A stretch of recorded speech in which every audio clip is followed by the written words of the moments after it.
Cavaliers had a pretty good lead in the first half, 14 points, and they just choked it away. Darrius Garland didn't show up in the second half. I called my boy at halftime, and I said, this game's over. Atlanta's going to come back and win. They were hanging around. Cleveland couldn't put them away. And what happened? Darrius Garland didn't show up in the second half. Cavaliers didn't show up in the second half. Bernie Bickerstaff didn't show up in the second half. And the Atlanta Hawks and Trae Young did.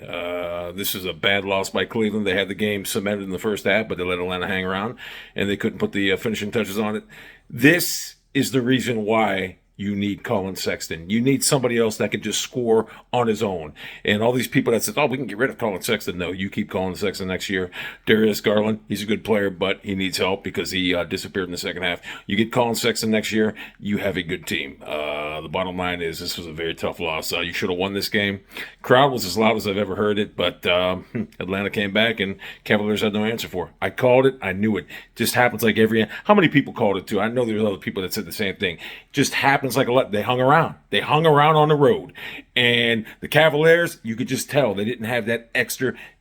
They didn't have the Kobe Bryant factor. They had the LeBron James factor, which Kobe Bryant factor is the step on the motherfucking baby in the lane to kill it. LeBron James would break an ankle to step around it. Kobe Bryant factor, Michael Jordan factor. Cavs didn't have it. They had the LeBron factor tonight, and that's why they lost.